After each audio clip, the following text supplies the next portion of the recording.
আল্লাহ তাআলা আমাদেরকে মানুষ বানিয়েছেন।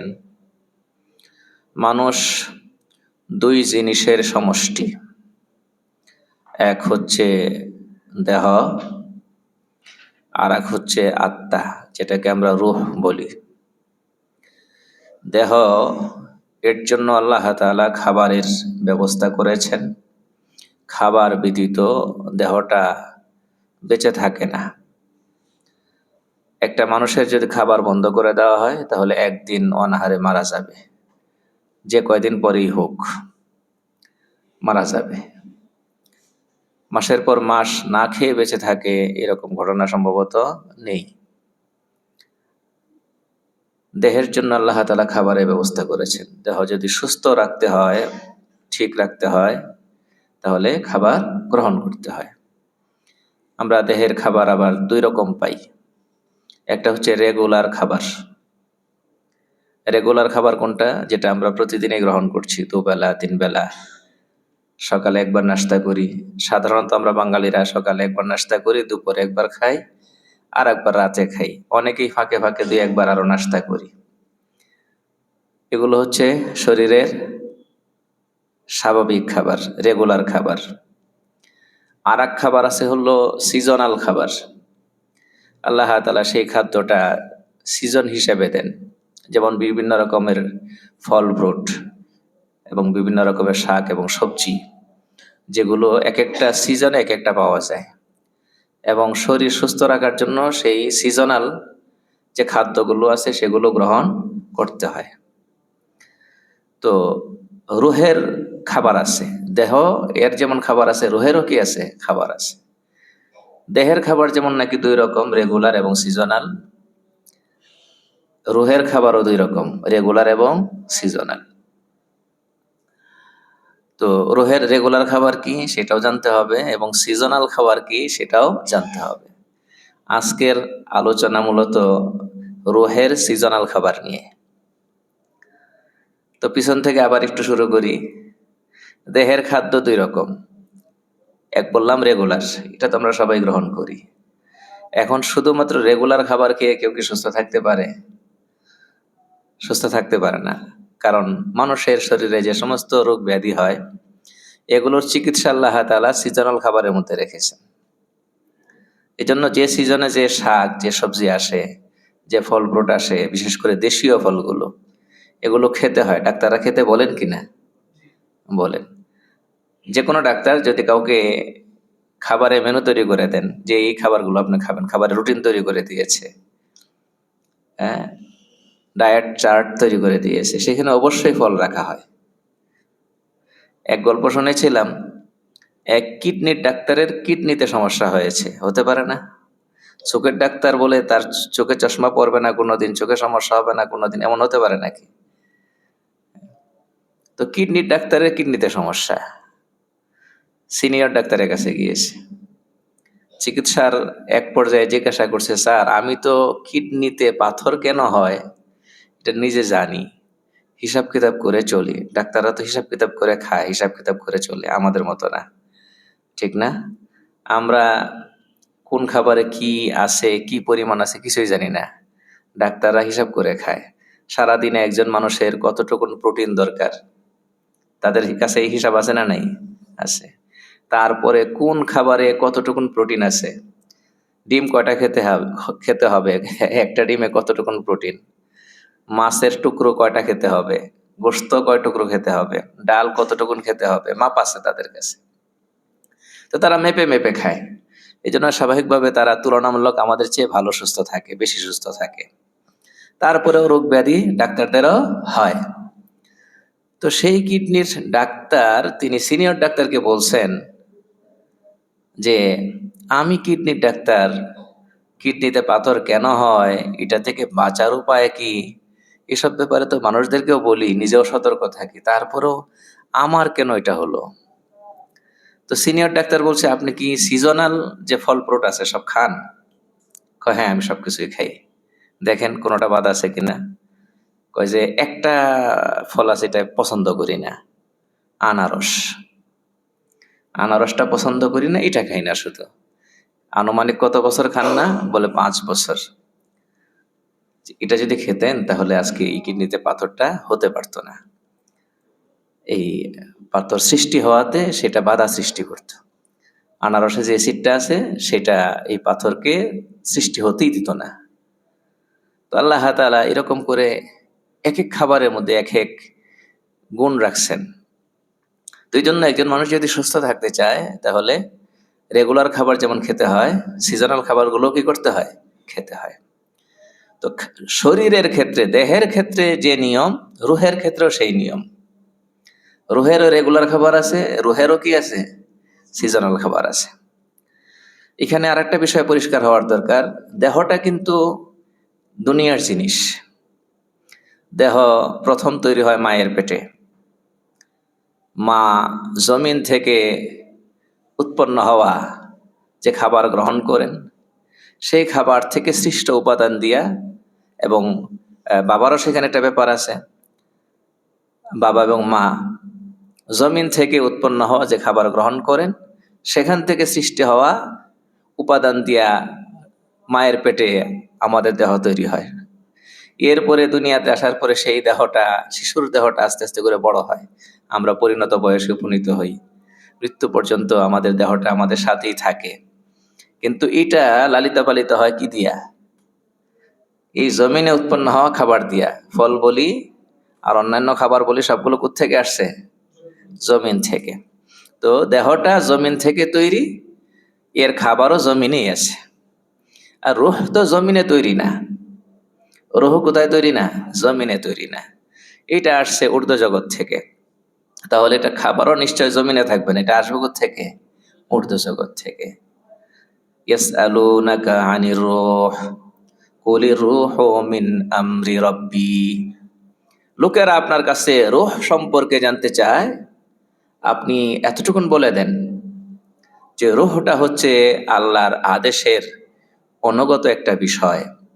রূহ এর হাকিকত জানার জন্য যে পরিমাণ সূক্ষ্ম জ্ঞান, গভীর জ্ঞান থাকার দরকার, সেটা দিয়া তোমাদেরকে দুনিয়াতে পাঠানো হয় নাই। ওমা উতিতুম মিনাল ইলমি ইল্লা কলিলা। তোমাদেরকে সামান্য জ্ঞান দিয়েই দুনিয়াতে পাঠানো হয়েছে। এই সামান্য জ্ঞান দিয়ে হয়তো আমরা চাঁদের দেশে, মঙ্গল গ্রহে যেতে পারি, অনেক কিছু আবিষ্কার করতে পারি, তারপরেও এটা সামান্য। তারপরে ওটা কি? সামান্য। রূহ এর হাকিকত বোঝার জন্য যে গভীর জ্ঞান দরকার, যে সূক্ষ্ম জ্ঞান দরকার, সেটা আল্লাহ আমাদের কি করেন নাই? দুনিয়াতে দেনই নেই। তাহলে রূহ আল্লাহ এতটুকু বলে দিয়েছেন যে এটা বিশ্বাস করো যে এটা আমার আদেশের অনুগত, জমিনে সৃষ্ট কিছু না। এই জন্য আবার এটা ওই জায়গায় চলে যায়। রুহে তো মুরগিস্ট আজ নজদে খুদা মতবতন আয়বে খুদা মুরগে খুদাই রা কুজা বা সদ করার। রুহে তো মুরগিস্ট, তোমার রুহটা একটা পাখি ধরতে পারো, এটা আল্লাহর পক্ষ থেকে তোমার শরীরে আসছে, আবার একদিন ওড়াল দিয়ে চলে যাবে। যার কাছ থেকে এসেছিল তার কাছে আবার কি চলে যাবে। ইন্না লিল্লাহি ওয়া ইন্না ইলাইহি রাজিউন, ওয়া ইন্না ইলাইহি রাজিউন। আমরা আবার সবাই ফিরে যাব কার কাছে? আল্লাহর কাছে। তো রূহ যেহেতু এই বস্তু জগতের না, এই জন্য এর খাবারটাও বস্তু জগতে যা আছে সেগুলো না। তো মানুষ ভুল বুঝে, মানুষ মনে করে কি এই যে বিনোদন, নষ্ট বিনোদন, গান বাজনা, তারপরে এই যে অশ্লীল নাচ, এই নানান কিছু ফুর্তি ফার্তা যেগুলো করা হয়, কয় যেগুলো আত্মার খোরাক, এরকম কিছু মানুষ আছে না নাই? হ্যাঁ, এই যে আমোদ ফুর্তি, হ্যাঁ, মদ খায়া নারী নিয়া ক্লাবের মধ্যে কি করতেছে? নাচানাচি করতেছে। তাও কি দাবি করতেছে এগুলো নাকি কিসের খাবার? আত্মার খাবার। তো ঠিক বুঝছে না ভুল বুঝছে? ভুল বুঝছে। এটা আত্মার খাবার না। এই জন্য ওখান থেকে বের হয়ে আসলে আবার অন্তরে ছটফটানি, অস্থিরতা কাজ করতে থাকে। এই যতক্ষণ ক্লাবে ছিল ততক্ষণ মস্তিতে ছিল, ওখান থেকে বের হয়ে আসছে, আবার অন্তরে হাহাকার শুরু হয়েছে। বাস্তব কিনা অবাস্তব? বাস্তব। যারা নেশা করতেছে, যতক্ষণ নেশার ঘরের ভিতরে থাকে ততক্ষণ পর্যন্ত একটা ভালো লাগা কাজ করতে থাকে, যে কারণেই আবারও নেশা করে। কিন্তু নেশার ইয়েটা কেটে যায় যখন, তখন আবার কি আগের মতো থাকে না, বরং অস্থিরতারও কি বাড়ে। এটা খাবার না। খাবার তো গ্রহণ করার পরে আপনি লম্বা সময় পর্যন্ত একটা স্বস্তি পাবেন, এই যে দুপুরবেলা প্রচন্ড ক্ষুধা নিয়ে খেতে বসেছিলেন, খেয়েছেন মাত্র 20 মিনিট সময় ব্যয় করে, কিন্তু রাত 8টা পর্যন্ত আর পেরেশানি নেই, পেট শান্ত। এটা হলো খাবার, এটা হলো খাবার। আর গুনাহ সেটা যত মজার জিনিসই মনে করা হোক না কেন, যত ফুর্তির বিষয়ে মনে করা হোক না কেন, যতক্ষণ গুনাহে লিপ্ত ততক্ষণ ভালো লাগে একটা কাজ করলেও সাময়িক, কিন্তু ওখান থেকে বেরোয় আসলে অস্থিরতা বেড়ে যেত। এটা খাবার হলো কি করে? এটা খাবার হলো কি করে? এটা খাবার না। হযরত হাকিমুল উম্মত আশরাফ আলী থানভী রহমতুল্লাহি আলাইহি তিনি দৃষ্টান্ত দিয়েছেন বড় চমৎকার। এই যে চুলকানি যদি হয়, বিশেষ করে বাচ্চাদের যদি চুলকানি হয়, এরা তো আর ভালো মন্দ বুঝে না, পরিণতি বুঝে না। চুলকানি হলে আচ্ছা মতো চুলকাইতে থাকে, নখ থাকলে নখ দিয়া, কারণ যতক্ষণ চুলকায় ততক্ষণ মজাই লাগতে থাকে, চুলকানির উপশম হয়। কিন্তু ছেড়ে দিলে পরে জ্বলন কি আরো বাড়ে, কারণ চুলকানির প্রতিকার এই হাত দিয়ে চুলকানো না, এই রোগের প্রতিকার কি না চুলকানো না। তো চুলকায় মজা যেটা পাইছে এটা সাময়িক, এর দ্বারা আরো বরং জ্বলন বাড়ছে। তো গুনাহকে কেউ যদি মনে করে যে এর মধ্যে আত্মার খোরাক আছে, তাহলে সে ভুলের মধ্যে আছে। সে দিন দিন তার এই অন্তরে জ্বলনকে বাড়াচ্ছে, সে বুঝতেছে না। এখানে আসতে হবে কোথায়? রূহ আসছে কোত্থেকে? আত্মা আসছে কোত্থেকে? ঊর্ধ্ব জগৎ থেকে। ঊর্ধ্ব জগৎ থেকে আল্লাহ পাক যা নাজিল করেছেন, যা পাঠিয়েছেন, সেটা হচ্ছে আত্মার খোরাক। সেটা কি? ঈমান, আমল, এগুলো আসছে কোত্থেকে? ঊর্ধ্ব জগৎ থেকে। মানুষ তার মস্তিষ্ক দিয়ে ঈমান আবিষ্কার করে নাই, মানুষের মস্তিষ্ক দিয়া সালাত আবিষ্কার করে নাই, মানুষের মস্তিষ্ক দিয়া সিয়াম আবিষ্কার করে নাই, মানুষ তার মস্তিষ্ক দিয়া কোনো ইবাদত এটা কি করে নাই, চিন্তা গবেষণা করে বের করে নাই। সবগুলো কার পক্ষ থেকে আসছে? ঊর্ধ্ব জগৎ থেকে, আল্লাহর পক্ষ থেকে আসছে, ওহীর মাধ্যমে আসছে। আল্লাহ তাআলা এটা বলে দিয়েছেন, আলা বিযিকরিল্লাহি তাতমাইন্নুল কুলুব। শুনে রাখো, অন্তরের প্রশান্তি কেবলমাত্র আল্লাহর স্মরণে, আল্লাহর আনুগত্যে, আল্লাহর ইবাদতে, ওটাই খোরাক তার। ইয়াদ হকা মদ গেদাই রুহেরা, মরহামা মদ ই দিলে মজরুহেরা। আল্লাহর ইয়াদ, আল্লাহর স্মরণ, আল্লাহর বন্দেগী, এটাই হচ্ছে অন্তরের খাবার প্লাস চিকিৎসা, ঔষধ। এই জন্য আল্লাহ তাআলা কোরআনে কারিমের একাধিক জায়গায় বলছেন কোরআনের ব্যাপারে, এটা হচ্ছে প্রতিষেধক, এটা হচ্ছে ঔষধ, এটা মেডিসিন। ওয়া শিফাউন লিমা ফিস সুদুর, অন্তঃকরণের ঔষধ কোরআন। তো অন্তরে যদি রোগ হয়, এটার অন্তর বলতে কোনটা? হার্ট বোঝাই নেই। আল্লাহ তাআলা হার্ট তো এটা দৃশ্যমান একটা অঙ্গ, ডাক্তার এটার অপারেশন পর্যন্ত করতে পারে, বের করতে পারে, অনেক কিছু করতে পারে, ধরতে পারে, ছুঁতে পারে, নাকি? রূহ যেটা, এটা ধরা ছোঁয়া যায় না। এটার ভেতরে যেটা আল্লাহ স্থাপন করে রাখছেন, সেটা হলো রূহ। তো ওই রূহ এর খাবারও আল্লাহর ইবাদত, আবার এই রূহ যদি অসুস্থ হয়, আক্রান্ত হয়, এটার চিকিৎসাও আল্লাহর ইবাদত। এই দুই কথা মনে রাখতে হবে। তাহলে এবার আসেন দেহের মতো, দেহের খাবার যেমন দুই রকম, একটা হলো রেগুলার, আর একটা হলো সিজনাল। রুহের খাবারটাও দুই রকম, একটা হচ্ছে রেগুলার, আর একটা হচ্ছে কি সিজনাল। রেগুলার কোনটা? সকালবেলার নাস্তা, দুপুরবেলার ভাত, আবার রাতে রুটি বা ভাত, নাকি? ওটা তো দেহের। তো রুহের কোনটা? রুহের রেগুলার খাবার হচ্ছে ফজরের সালাত, জোহরের সালাত, আসরের সালাত, মাগরিবের সালাত, এশার সালাত। এটা হলো কি রেগুলার খাবার। এই রেগুলার খাবারের মধ্যে আবার দুই রকম আছে। একটা হচ্ছে যে খেতেই হবে, নতুবা রূহ কোনোভাবেই সুস্থ থাকবে না, রূহ ভালো থাকবে না, খেতেই হবে, মানে ফরজ, ওয়াজিব। আর একটা আছে খেলে ভালো হয়, গ্রহণ করলে ভালো হয়। এই রুহের রেগুলার খাবারের মধ্যে নফল আছে, আছে না নাই? আচ্ছা, এটা নিয়ে পরে কথা বলবো। আর এক হচ্ছে রুহের সিজনাল খাবার। সিজনাল খাবার কোনটা? মৌসুম ভিত্তিক, সিজন ভিত্তিক।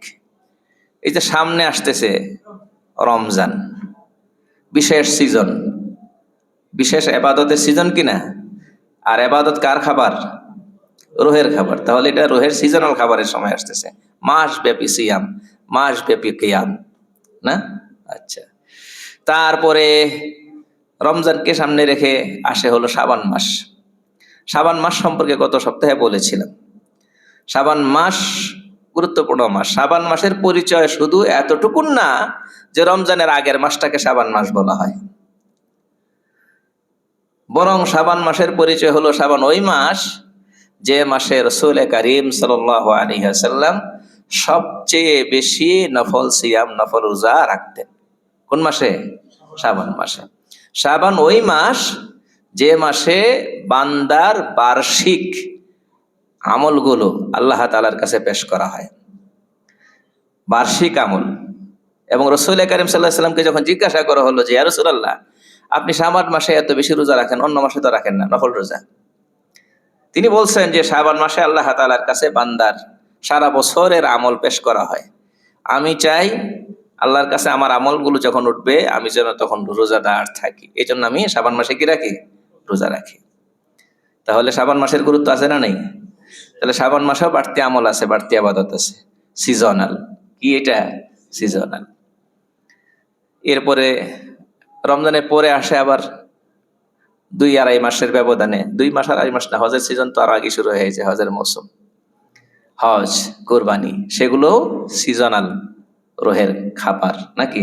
এর ভেতরে ফরজ আছে, ওয়াজিব আছে, সবই আছে, সুন্নত আছে, মুস্তাহাব নফল পর্যন্ত আছে। তো শাবান মাসে আরো একটা সিজনাল ইবাদত আছে, রুহের খাবার আছে, সেটা হলো লাইলাতুন নিসফি মিন শাবান। এই যেটাকে আমরা বলি শবে বরাত, শবে বরাত নিয়ে মানুষ 3 ভাগে বিভক্ত, আমরা মাঝখানে থাকবো। কয় ভাগে বিভক্ত? 3 ভাগে। এক ভাগ কঠিন সারাসারির প্রবণতা তাদের মধ্যে আছে, একদম মানতে রাজি নেই, কয় শবে বরাত বলতে কোরআন সুন্নাহ কিছুই নেই, টোটালি নাই, একদল আছে। আর এক দল একেবারে বাড়াবাড়ি, সীমাহীন বাড়াবাড়ি, তারা শবে বরাতকে এমন ভাবে উদযাপন করে যে এটা শবে কদরকেও ছাড়িয়ে যায়। কোনটাকে ছাড়িয়ে যায়? শবে কদরকেও ছাড়িয়ে যায়। এবং নাই এরকম বহু বিষয়কে এই রাতের অনুষঙ্গ বানিয়ে রেখেছে শবে বরাতে। তো এই উভয় দল প্রান্তিকতার শিকার, আমরা মাঝখানে থাকবো, মধ্যম পন্থা অবলম্বন করব। এটাও এমনিতেই না যে মাঝখানে থাকলাম নিরাপদ রাস্তা, এটা না, বরং দলিলের কারণেই মাঝখানে থাকবো ইনশাআল্লাহ। প্রথম কথা হচ্ছে শবে বরাত কোরআন সুন্নায় আছে নাকি? শবে বরাত শব্দটা কোরআন সুন্নায় নাই। যেমন নামাজ কোরআন সুন্নায় নাই, হাদিসে নাই, কোরআনেও নাই, হাদিসেও নেই। যেমন রোজা কোরআনেও নাই, হাদিসেও নাই। এমনকি বেহেশত, এইটাও কোরআনেও নাই, হাদিসেও নাই। অবাক হচ্ছেন? গোটা কোরআন পড়বেন, নামাজ শব্দটা পাবেন না, তবে সালাত পাবেন। কি পাবেন? সালাত পাবেন। গোটা কোরআন পড়বেন, হাদিস পড়বেন, রোজা কোথাও পাবেন না, সিয়াম পাবেন বা সম পাবেন। গোটা কোরআন পড়বেন, হাদিস পড়বেন, সেখানে বেহেশত পাবেন না, জান্নাত পাবেন। কথা বুঝতে পেরেছেন? কারণ এই রোজা বলি, নামাজ বলি, বেহেশত বলি, এই ধরনের আরো অনেক শব্দ আছে, এগুলো ফার্সি ভাষার শব্দ। কোন ভাষার শব্দ? ফার্সি ভাষার শব্দ। সুতরাং এগুলো কোরআনে খোঁজার তো অর্থ হয় না। এগুলোর আরবি মূল শব্দ থাকলেই তো হলো। তো নামাজ শব্দ কোরআনে নাই, এই জন্য কি নামাজ অস্বীকার করা যাবে নাকি? কি আছে? সালাত আছে। রোজা শব্দ কোরআনে নাই, তাই বলে কি রোজা রাখবো না রমজান মাসে? কি আছে? সিয়াম আছে। শবে বরাত এটাও নাই, শবে কদর এটাও নাই, কারণ সব শব্দ হলো ফার্সি। কি? ফার্সি। হ্যাঁ, হাদিসে আছে লাইলাতুন নিসফি মিন শাবান, লম্বা নাম, শাবানের মধ্য রজনী, শাবানের মধ্য রজনী, মধ্য শাবানের রাত, অনেক লম্বা করে আছে। তবে কোরআনে নেই। কোথায় নাই? কোরআনে এর উল্লেখ নাই। অনেকেই এই সূরা হামিম, সূরা হামিম না, সূরা দুখান এর 3য় আয়াতে যে আল্লাহ পাক বলেছেন ইন্না আনজালনাহু ফি লাইলাতিন মুবারাকাহ, আমি একে নাজিল করেছি বরকতময় একটি রজনীতে। অনেকেই বলতে তাফসীর কারকদের কেউ কেউ বলেছেন যে এখানে বরকতময় রাত বলতে শবে বরাতকে বোঝানো হয়েছে, কিন্তু এই তাফসীর গ্রহণযোগ্য নয়। সংখ্যাগরিষ্ঠ মুফাসসিরিনদের বিশুদ্ধতম তাফসীর হচ্ছে যে এখানে বরকতময় রাত বলতে লাইলাতুল কদরকে বলা হয়েছে। নতুবা কোরআনের আগের পরের বক্তব্য মিলবে না, কারণ আগে কোরআনের কথা আসছে এবং কোরআন নাজিল হওয়ার কথা এই আয়াতেই আছে, ইন্না আনজালনাহু, আমি এই কোরআনকে নাজিল করেছি, ফি লাইলাতিন মুবারাকা, বরকতময় রাতে। কোরআন নাজিল করছেন আল্লাহ তাআলা কবে? এটা সূরা কদরে আছে না, ইন্না আনজালনাহু ফি লাইলাতিল কদরি। তো যেহেতু কোরআন নাজিলের প্রসঙ্গ এখানে আছে, তাহলে বরকতময় রাত বলতে শবে বরাত হতে পারে না। কোনটা হবে? লাইলাতুল কদর হবে। তাহলে এইটুক কথা আমরা বলতে পারি যে শবে বরাতের উল্লেখ কোথায় নেই? কোরআনে নেই, হাদিসে আছে। কোরআনে না থাকলেই কোনো জিনিস কি আমলযোগ্য আর থাকে না? এটা আর এক ফিতনা আজকাল। সব কিছু কোথায় খুঁজে? কোরআনে খুঁজে। তো কোরআনে কি সবকিছু পাওয়া যাবে নাকি? আমরা যে নামাজ পড়ি 2 রাকাত নামাজ, আপনি যে ধারাবাহিকতা রক্ষা করে পড়েন, এই ধারাবাহিক বিবরণ কি কোরআনে আছে নাকি? আছে? নেই। কোরআন বলছে বছরে 12 মাস, ইন্না ইদ্দাতা শুহুরি ইনদাল্লাহি 12 শাহরান ফি কিতাবিল্লাহ, 12 মাস বছরে। আবার সেই জায়গায় বলছে এই কথা যে 12 মাসের মধ্যে 4 মাস হলো সম্মানিত, মিনহা আরবাআতুন হুরুম, 4 মাস সম্মানিত। এই 4 মাস আপনি গোটা কোরআন যদি কয়েকবার আপনি পড়েন, যে আমি খুঁজে বেড়াইতো দেখি 4 মাসের নাম কোরআনে পাওয়া যায় কিনা, আপনি একবারের পর একবার যদি পড়তে থাকেন, রিভিশন দিতে থাকেন, কিয়ামত হয়ে যাবে, তারপর আপনি কোরআনে 4 মাসের কি পাবেন না? নাম পাবেন না। এটা পাইতে হবে কোথায়? নিতে হবে কোত্থেকে? হাদিস থেকে। সবকিছুই তো এরকম। রাসূলুল্লাহ সাল্লাল্লাহু আলাইহি ওয়াসাল্লামকে আল্লাহ তাআলা দায়িত্ব দিয়েছেন সবকিছু খুলে খুলে বর্ণনা করার জন্য। রাসূল সাল্লাল্লাহু আলাইহি ওয়াসাল্লাম যা বলেছেন এটাও আল্লাহর তরফ থেকে বর্ণনা করেছেন। এজন্য কোরআনে যা নাই খুঁজতে হবে হাদিসে আছে কিনা। হাদিসে পাইলে হয়ে গেল। কোরআনে থাকুক, হাদিসে থাকুক, আমরা মানতে বাধ্য যদি হাদিস প্রমাণিত হয়। হাদিস যদি কি হয়? প্রমাণিত হয়, গ্রহণযোগ্য হয়।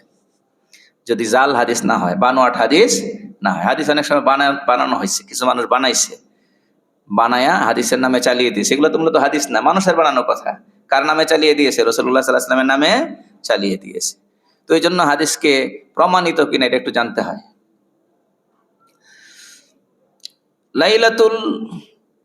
লাইলাতুল নিসফি মিন শাবান, শাবানের মধ্য রজনী, যেটাকে আমরা শবে বরাত বলি, এই ব্যাপারে হাদিস কয়েক রকম আছে।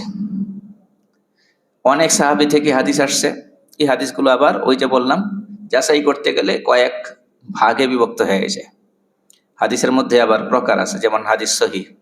সহিহ বলতে এটার বিপরীতটা ভুল না, এটা একটা বিশেষ পরিভাষা। সহির পরে গ্রহণযোগ্য হাদিসের আরো কি আছে? শ্রেণী আছে। সহিহ আবার 2 প্রকার। এরপরে আছে হাসান। হাসান মানে শাব্দিক অর্থে সুন্দর, এটাও গ্রহণযোগ্য হাদিসের এক প্রকার। এই হাসানের মধ্যে আবার আছে 2 প্রকার। এইভাবে করে হাদিসের বিভিন্ন প্রকার আছে। তো লাইলাতুল নিসফি মিন শাবান বা শবে বরাত সম্পর্কে একটি হাদিসকে সহিহ বলা হয়েছে। এমনকি সালাফি শায়েখ নাসিরউদ্দিন আলবানী রহমাতুল্লাহি আলাইহি উনিও বলেছেন হাদিসটা কি, তার যে বিভিন্ন সূত্র আসছে সবগুলোকে যদি মিলানো হয় তাহলে হাদিসটাকে সহিহ বলতে হবে। তিনি সহিহ বলেছেন। অন্যান্য মুহাদ্দিসিন হাদিসটাকে সহিহ বলেছেন। ইয়াত্তালি আল্লাহু ইলা খালকিহি ফি লাইলাতিন নিসফি মিন শাবান ফায়াগফিরু লিজামিই খালকিহি ইল্লা লিমুশরিক আও মুশাহিদ। সহিহ ইবনে হিব্বান 5665 নম্বর হাদিস। রাসূলুল্লাহ সাল্লাল্লাহু আলাইহি ওয়াসাল্লাম বলেন যে শাবানের মধ্য রজনীতে আল্লাহ তাআলা তার বান্দাদের দিকে বিশেষ দৃষ্টি দেন। সিজনাল আমল, সারা বছরই আল্লাহ তাআলা নজর দেন, দৃষ্টি দেন। শেষ রাত্রে ডাকেন, সেটা তো আছেই, কিন্তু এই যে বললাম না কিছু কি আছে? বিশেষ সময়ে আছে। এটা বিশেষ সময়ের কথা বলা হচ্ছে। ইয়াত্তালি আল্লাহু ইলা খালকিহি ফি লাইলাতিন নিসফি মিন শাবান, আল্লাহ তাআলা মধ্য শাবানের রাতে তার সৃষ্টির দিকে বিশেষ নজর দেন। ফায়াগফিরু লিজামিই খালকিহি, তার সকল বান্দাকে মাফ করে দেন। ইল্লা লিমুশরিকিন আও মুশাহিদ, 2 কপাল পোড়া, 2 শ্রেণীর কপাল পোড়া, এদেরকে মাফ করেন না। এক হচ্ছে যারা শিরকের গুনাহে লিপ্ত, আর এক হচ্ছে যারা হিংসা পোষণকারী, অপর ভাইয়ের প্রতি, অপর মুসলিমের প্রতি, মুসলিম হোক অমুসলিম হোক, অপর মানুষের প্রতি যে হিংসা পোষণ করে, অন্তরে বিদ্বেষ পোষণ করে, তাকে আল্লাহ তাআলা এই রাতে কি করেন না? ক্ষমা করেন না। তাহলে এই হাদিস দ্বারা কি বোঝা গেল? মধ্য শাবানের রাত বলতে একটা ফজিলতের রাত নেই নাকি আছে? আছে, আছে। আবার অনেকেই এতটুকুন মানেন, সামনে আবার অস্বীকার করেন। তারা বলেন যে হ্যাঁ, শাবানের মধ্য রজনী যেটা আছে এটা প্রমাণিত, এটার ফজিলত প্রমাণিত, তবে এখানে কোনো আমল করার কিছু নেই। এইটুক মাইনে আবার বাকিটা অস্বীকার করে না, আমল করার কিছু নাই, তাহলে কি করবে? ঘুমাবে। আচ্ছা, সামনে আর একটা হাদিস বলি। ইমাম বাইহাকি রহমতুল্লাহ একটা হাদিস বর্ণনা করছেন। হাদিস এটা বর্ণনা করার পরে তিনি লিখছেন হাদা মুরসালুন জাইয়িদুন। এটাও একটা পরিভাষা, ইলমি পরিভাষা। যারা হাদিস বিশারদ মুহাদ্দিসিন যারা, তারা এটার অর্থ বুঝে, মানে এই হাদিসও গ্রহণযোগ্য। হাদা মুরসালুন জাইয়িদুন। তিনি লম্বা হাদিস বর্ণনা করেছেন এইভাবে যে একদিন আম্মাজান আয়েশা সিদ্দিকা রাদিয়াল্লাহু তাআলা রাত্রবেলায় খেয়াল করলেন যে পাশে নবী সাল্লাল্লাহু আলাইহি ওয়াসাল্লাম নেই। তো বিছানায় নেই, তিনি হাত দিয়ে, অন্ধকার তো, হাত দিয়ে খোঁজাখুঁজি করলেন আশপাশে কোথাও আছে কিনা। পরে খেয়াল করলেন নবীজি পাশেই নামাজে রত, সেজদায় আছেন। কোথায় আছেন? সেজদায়। মাথা উঠাচ্ছেন না। নবীজি সাল্লাল্লাহু আলাইহি ওয়াসাল্লাম এমনিতেই রাতের যে নামাজ পড়তেন, তাহাজ্জুদ, সালাতুল লাইল, লম্বা সেজদা করতেন, সারা বছরই লম্বা সেজদা করতেন, কিন্তু এই দিন সেজদা আরো লম্বা করেছেন। আম্মাজান আয়েশা সিদ্দিকা রাদিয়াল্লাহু তাআলা তিনি চিন্তায় পড়ে গেলেন যে নবীজি কি সেজদা অবস্থায় দুনিয়া থেকে বিদায় গ্রহণ করলেন নাকি? কারণ নড়াচড়া নাই, উঠার নাম নাই। সন্দেহ হয়েছে বলে তিনি নবী সাল্লাল্লাহু আলাইহি ওয়াসাল্লামের এই পায়ের আঙ্গুল টাচ করলেন, শক্ত হয়ে গেল নাকি। কারণ মানুষ দুনিয়া থেকে চলে গেলে অঙ্গ কি থাকে না, আর নরম থাকে না, শক্ত হয়ে যায়। দেখলো যে আঙ্গুল নড়ে, তো বুঝলেন যে কি আমার আশঙ্কা ভুল। তো নবী সাল্লাল্লাহু আলাইহি ওয়াসাল্লাম নামাজের সালাম ফিরিয়ে বলেন, আয়েশা, আজকের রাতটা সম্পর্কে জানো?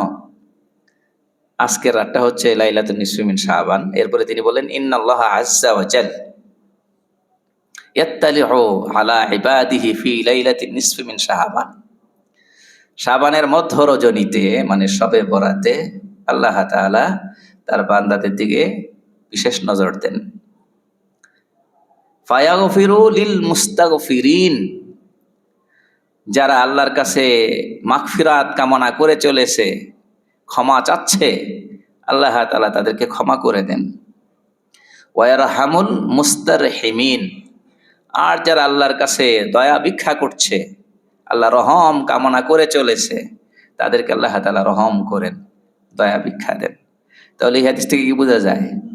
তারা ঘুমাইতেছে না আল্লাহর কাছে ক্ষমা চাইতেছে? বলেন, ঘুমাইতেছে না ক্ষমা চাইতেছে? ক্ষমা চাইতেছে, আল্লাহর কাছে দয়া চাইতেছে। তাহলে এইটা যেহেতু দেওয়ার রাত, তাহলে বান্দাদের চাওয়ার রাত। আল্লাহর তরফ থেকে যেহেতু কি দেওয়ার রাত, স্বাভাবিকভাবে বান্দার চাওয়ার রাত। চেয়ারম্যান সাহেব যদি কিছু দেওয়ার ঘোষণা করেন, তাহলে যারা গ্রহণ করতে আগ্রহী তারা তো এদিন দরজা বন্ধ করে ঘরে ঘুমাবে নাকি, না আড্ডা দিবে? বলে চেয়ারম্যানের যদি দেওয়ার দরকার থাকে, আয়সা তো পোষায় দিয়ে যায় করে করে নাকি? হ্যাঁ, এটা স্বাভাবিক। স্বাভাবিক, বড় কিছু দিলে বড়র কাছে হাজির হইতো, এটা দুনিয়ার নিয়ম। বুঝাইতে পারি নাই মনে হয়। যখন বড় কিছু দেয় কি করতে হয়? বড় আমার কাছে আসুক, এসে দিয়ে যাক, না আমি বড়র কাছে যাব, এটাই তো নিয়ম। তাহলে এই হাদিস থেকে বোঝা যায় বান্দার কিছু ব্যাপার স্যাপার এখানে আছে, ঘুমানো না, কিছু আমল সে করবে। আচ্ছা, তাহলে এই রাতে আমরা কি করব? কিছু আমল করব, সাধ্য অনুযায়ী করব। কি আমল করব? এই আমল নির্দিষ্ট করে দেওয়া হয়নি, এইটা হলো গুরুত্বপূর্ণ কথা। আমল এখানে কি করে দেওয়া হয়নি? নির্দিষ্ট করে দেওয়া হয়নি। তো আমি আপনি ইচ্ছে করলে যে কোনো রকমের আমল আমরা করতে পারি, আমাদের ইচ্ছা যেমন হয় তেমন করতে পারি। নামাজ পড়তে পারি, 2 রাকাত করে নামাজ পড়তে পারি। নামাজ পড়লাম, দোয়া করলাম, নামাজ পড়লাম, দোয়া করলাম। কিছুক্ষণ তিলাওয়াত করতে পারি, জিকির করতে পারি। হ্যাঁ, পারি না? ব্যক্তিগত আমল, ব্যক্তিগত আমল নিজের মতো করে করতে পারি, যেখানে খুশি সেখানে বসে করতে পারি। মসজিদে ভালো লাগে মসজিদে করতে পারি, এক কোনায় বসে। ঘরে ভালো লাগে ঘরে করতে পারি, যে কোনো জায়গায় করা যাবে। ইবনে মাজাহ শরীফে একটি হাদিস আছে, এই হাদিসটি অবশ্য দাঈফ বা দুর্বল। রাসূলুল্লাহ সাল্লাল্লাহু আলাইহি ওয়াসাল্লাম বলেছেন, ইযা কানাত লাইলাতুন নিসফি মিন শাবান, শাবানের মধ্য রজনী যখন আসবে, ফাকুমু লাইলাহা, রাতে ইবাদত করো। রাতে কি করো? ইবাদত করো। একটা কথা মনে রাখতে হবে, হাদিস দুর্বল, শুধুমাত্র দুর্বল হাদিস যদি হয় তাহলে সেটা গ্রহণযোগ্য না। কিন্তু একই বিষয় যদি কি থাকে, সহিহ হাদিস থাকে, গ্রহণযোগ্য হাদিস থাকে, আর এই প্রসঙ্গে যদি দুর্বল হাদিস থাকে এবং অতিশয় দুর্বল না হয়, তাহলে সেই হাদিস আলোচনা করতে, গ্রহণ করতে অসুবিধার কিছু নাই। আর ফজিলতের ক্ষেত্রেও দুর্বল হাদিস গ্রহণযোগ্য। তো নবীজি বলছেন, ইদা কানাত লাইলাতুন নিসফি মিন শাবান, যখন শাবানের মধ্যরাত এসে যায়, ফাকুমু লাইলাহা, রাতে জাগো, ওয়া সুমু নাহারাহা, দিনে রোজা রাখো। রোজার ব্যাপারে আরো কথা বলবো। এরপরে নবীজি বলছেন, ফা ইন্নাল্লাহা ইয়ানজিলু ফিহা লিগুরুবিশ শামসি ইলা সামাঈদ দুনিয়া, কারণ এই রাতে আল্লাহ তাআলা প্রথম আকাশে নেমে আসেন। কখন? লিগুরুবিশ শামস, সূর্য ডোবার সাথে সাথে। এই কথাটা মনে রাখার দরকার, এখানে একটা গুরুত্বপূর্ণ পয়েন্ট আছে। তো শাবানের এই বরকতময় রাতটা, এর সূচনা কখন থেকে? এর সূচনা হলো, বেশিরভাগ মহল্লায় হয় যেটা, এই দিন নামাজকে আরো পিছিয়ে দেওয়া হয় এশার নামাজ। অন্যদিন যদি থাকে 7:30, ওই দিন কয় 8:30। যে ব্যবসা ট্যাবসা যারা করে, বাজারে দোকানে পাটে থাকে, তারাও যেন ফ্রি হইয়া দোকান বন্ধ করে আসতে পারে। এবার নামাজ হলো 8:30, শেষ হলো 9টায়। তারপরে ইমাম সাহেব 2 ঘন্টা বয়ান করবেন, শবে বরাত বোঝাবেন, শবে বরাত কি জিনিস, ঠিক না? তারপরে লম্বা একটা মোনাজাত দিবেন। এরপরে অনেক প্যাকেট জমা হয়ে গেছে, জিলাপির প্যাকেট নাকি মিষ্টির প্যাকেট, এটা সেটা। অনেক জায়গায় তো আয়োজন করে সেদিন বিরিয়ানি পাকিয়ে সেটাও বিতরণ করা হয়, অনেক কিছু করা হয় না? আচ্ছা, এই সব করে টোরে এবার ইমাম সাহেব লম্বা বয়ান করে শবে বরাত বুঝিয়েছেন। এবার তিনি শবে বরাত পালন করবেন, শবে বরাত আমল করবেনটা কখন? এইসব করতে করতে 11টা, 11:30, 12টা বেজে গেছে। শুরু করবেন কখন? রাতের তো অর্ধেক শেষ। অথচ হাদিসে বলা হয়েছে, হাদিসে কেন, এমনিতে তো আমরা বুঝি, রাত শুরু হয় কখন? সব রাতে শুরু হয় সূর্য ডোবার সাথে সাথে। তাহলে রাত শুরু হলো লিগুরুবিশ শামস, আসমানের আয়োজন সূর্য ডোবার সাথে সাথে শুরু হয়ে গেছে। আর আমাদের প্রস্তুতি নিতে নিতে কয়টা বাজছে? কি আমল করব, দিক নির্দেশনা গ্রহণ করলাম, আর প্রস্তুতি নিয়ে শুরু করলাম কয়টার পরে? রাত 12টার পরে। বুকামি। এরপরে তো অনেকের তো কিছু না কিছু ঘুমাইতে হয়, তাদের তো ঘুমের সময় হয়ে গেছে। এইগুলো এই বেহুদা আনুষ্ঠানিকতা। এটা কি বেহুদা আনুষ্ঠানিকতা? বাজার ঘাটে যারা ব্যবসা বাণিজ্য করে তারা আসতে হবে, কারণ অন্যদিন এশার নামাজ কখন পড়ে, কোথায় পড়ে? বাজারে মসজিদ নাই, সেখানে এশার নামাজ পড়ুক। মাগরিবের পর থেকে তাসবিহ তাহলিল পড়ুক, দোকানে বসা সম্ভব হলে মুখে মুখে জিকির চালু রাখুক, হয়ে গেল তো। তখন থেকে তো শুরু করা সম্ভব। তো এই বিষয়টা আমরা বুঝতে চাই না। আর আমাদের একটু দোষ আছে, আমরা সবাই বরাতের জন্য একটা লম্বা বয়ান রেখে দিছি। আমি যে মসজিদে জুমার নামাজ পড়াই 2006 সাল থেকে, তখন আমাকে প্রথম দিনে আমাকে বলা হয়েছে যে শবে বরাত, শবে কদর, শবে মেরাজ, তারপরে কি জানি কয় 12 রবিউল আউয়াল, এই রজনীগুলোতে আসতে হবে। তা আমি প্রথম 1-2 বছর গিয়েছি। তো এই যাওয়া আমার সবসময় যাবো এই নিয়ত করে না, জিনিসগুলো তাদেরকে বোঝানো।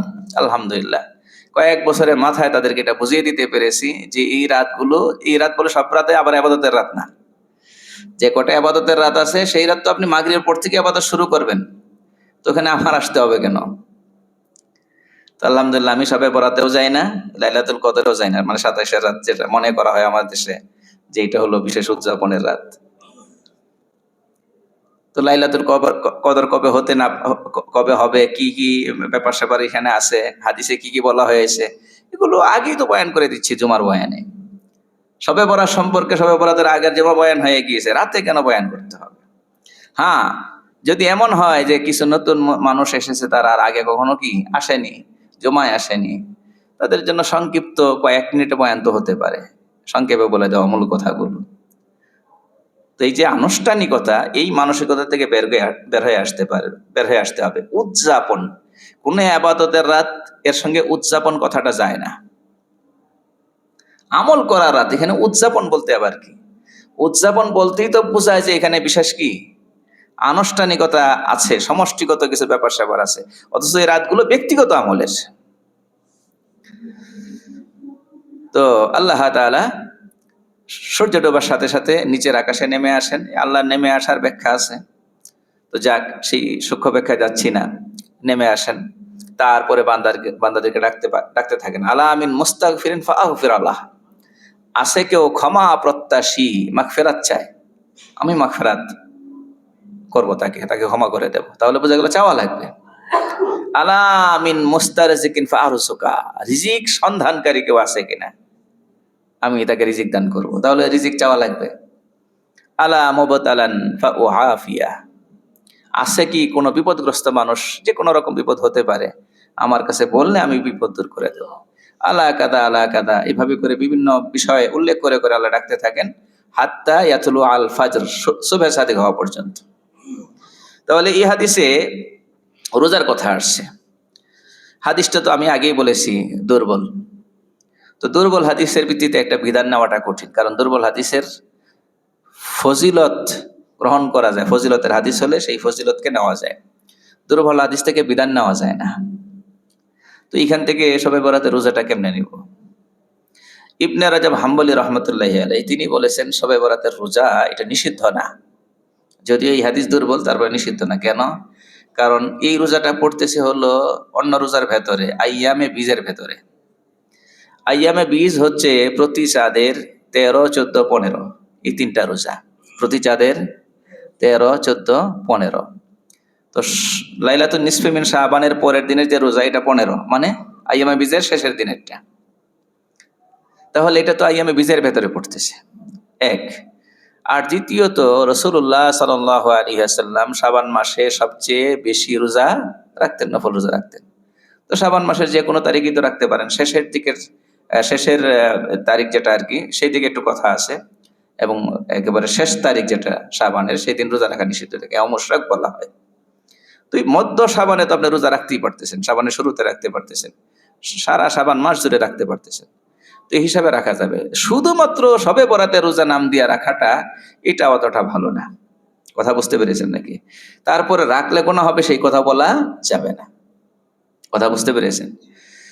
তাহলে এই গেল কথা, এগুলো হলো সিজনাল আমল, এবং বিশেষ করে এই লাইলাতুল বারাআ, এটা আমি বললাম যে হাদিসে এতটুকুন প্রমাণিত আছে।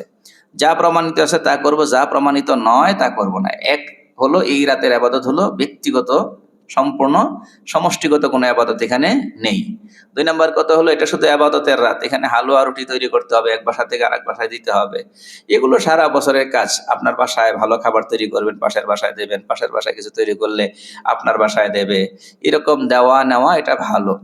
এটা কি ভালো, যদি কেউ কারো উপর কোনো রকমের চাপ তৈরি না করে আর কি, আন্তরিকতার ভিত্তিতে এক বাসা থেকে আরেক বাসায়, এক প্রতিবেশীর বাসা থেকে আরেক প্রতিবেশীর বাসায় খাবার আদান প্রদান করে, এটা খারাপ না ভালো?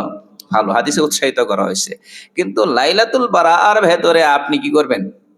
খাবার তৈরি করবেন, বিশেষ করে হালুয়া রুটি তৈরি করবেন, অপর বাসায় দিবেন, এটা তো রেওয়াজ হয়ে গেছে, সিস্টেম হয়ে গেছে। এবং এটাকে যদি এই রাতের আমল মনে করা হয়, নেকির কাজ মনে করা হয়, তাহলে তো নিশ্চিত বেদাত। কারণ নিজেদের বানানো জিনিসকে যখন কি মনে করা হবে? ইবাদত মনে করা হবে, নেকির আমল মনে করা হবে, নেকির কাজ মনে করা হবে, তখন সেটা বেদাত হবে। তারপরে পটকা ফুটানো, আতশবাজি, এগুলোর সঙ্গে ইবাদতের কি সম্পর্ক? এগুলোকেও যদি এই রাতের অংশ মনে করা হয়, তাহলে অবশ্যই কি হবে? বেদাত হবে। দল বেঁধে কবরস্থানে যাওয়া, এটাও এই রাতের আমল না, কাজ না। হ্যাঁ, কারো কবরস্থান পাশে আছে, যেতে ইচ্ছে করছে, একাকি গেলেন, জিয়ারত করে চলে আসলেন, জরুরি মনে করলেন না, এতটুকুন সমস্যা নেই, এটুকু করা যায়। ইয়া আল্লাহ ইয়া কারীম। আবার আগের কথায় আসি, এই যে শবে বরাতের আমলের কথা বললাম, এটা কি রেগুলার নাকি সিজনাল? সিজনাল। এখন রেগুলারকে যদি বুঝি, সিজনালকেও যদি বুঝি, তাহলে রেগুলার বাদ দিয়া সিজনাল নিয়ে বসে থাকলে হবে নাকি? না। খাবারের ক্ষেত্রে যেমন নাকি রেগুলার খাবার খায় না, সকালে নাস্তা করে না, দুপুরে খাবার খায় না, রাতের খাবার খায় না, দিনের পর দিন পার হয়েছে, সুস্থ থাকবে না অসুস্থ হবে? এখন ওই যে সিজনাল যেগুলো আছে সেগুলো আবার খুব খায়। বুঝতে পেরেছেন নাকি? আসল খাবার, রেগুলার খাবারটা কি করে না, খায় না। তো ওই মানুষ যেমন নাকি সুস্থ থাকবে না, আর এর বাস্তবে এরকম মানুষ আমার জানা মতে নাই। রেগুলার খাবার খায় না, সিজনাল খাবার শুধু খায়, বাস্তবে মনে হয় নাই। তাহলে আমাদের মুসলমানদের ভেতরে একটা বড় শ্রেণী আছে, সারা বছর নামাজ নেই, আছে না নাই? এমনকি শুক্রবারের নামাজটাও পড়ে না। রেগুলার নামাজ নেই, রেগুলার আবাদত বন্দেগী ফরজ ওয়াজিব যেগুলো আছে সেগুলো ঠিক নেই, কিন্তু সিজনাল গুলো ঠিকই ধরে। তো তাদের উচিত সিজনালটা বাদ দিয়ে ফেলে না। ওখানে যেমন নাকি রেগুলার খাবার খাইতে হবে, গ্রহণ করতে হবে, এইখানেও এরকম করতে হবে। সিজনালটা ধরছেন, এটা ছাইরেন না। এটার পাশাপাশি গুরুত্ব দিয়ে কোনটা ধরেন? রেগুলার আবাদতকে ধরেন। এটা করা জরুরি।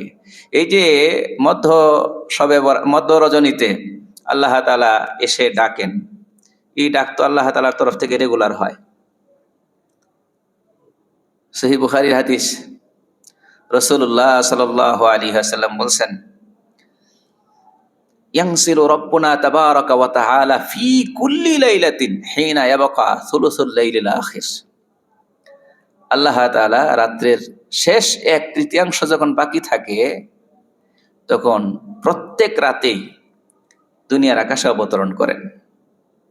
ফায়াকুল, আল্লাহ ডাকতে থাকেন, ইয়াকুল মাইয়াদউনি ফাআস্তাজিবা লাহু, কে আমার কাছে দোয়া করবে আমি দোয়া কবুল করব।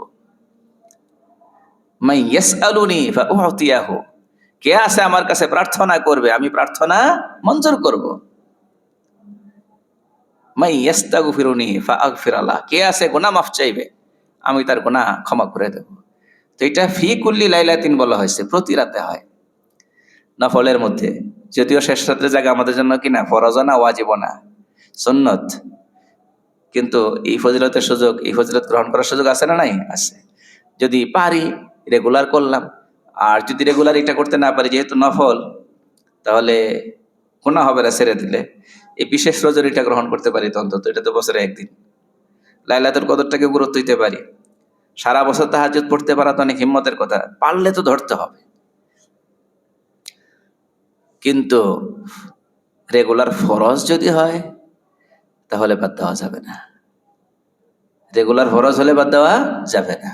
রাসূলুল্লাহ সাল্লাল্লাহু আলাইহি ওয়াসাল্লামের কাছে একদিন এক ব্যক্তির আলোচনা করা হলো। যুকিরা ইনদা রাসূলিল্লাহি সাল্লাল্লাহু আলাইহি ওয়াসাল্লাম রাজুলুন বাতা লাইলাহু হাত্তা আসবাহা। এক ব্যক্তি সারা রাত ঘুমিয়েছে, সকাল পর্যন্ত ঘুমিয়েছে এক ব্যক্তি। তার কথাটা নবীজির সামনে বলা হলো। নবীজি বললেন, হাদা রাজুলুন বালা শাইতানু ফি উযুনাইহি, সহিহ বুখারীর হাদিস। যে ব্যক্তি ঘুমাতে ঘুমাতে সকাল করে ফেলেছে, শয়তান তার 2 কানে পেশাব করে দিয়েছে। বালা শাইতানু ফি উযুনাইহি, রাসূল সাল্লাল্লাহু আলাইহি ওয়াসাল্লামের দৃষ্টান্তটা অনেক কঠিন, যে শয়তান তার 2 কানে পেশাব করেছে। এখান থেকে সতর্ক হওয়ার দরকার। যারা আমরা ফজরের নামাজ ঘুমিয়ে কাজা করি তাদের সতর্ক হওয়ার দরকার। এখানে একটা প্রশ্ন হয়, ছোট্ট প্রশ্ন, সেটা হলো ঘুমের সাথে সম্পর্ক কানের না ঘুমের সাথে সম্পর্ক চোখের? ঘুমের সাথে সম্পর্ক চোখের। অথচ নবীজি বলেছেন বালা শাইতানু ফি উযুনাইহি, শয়তান পেশাব করেছে তার 2 কানে, 2 চোখে বলেন নাই। এটার কারণ কি? এটার কারণ হলো নবীজি ইঙ্গিত করেছেন এ হলো একেবারে কঠিন ঘুমে বিভোর। কঠিন ঘুমে বিভোর এটা বুঝেছে 2 কানের কথা উল্লেখ করে।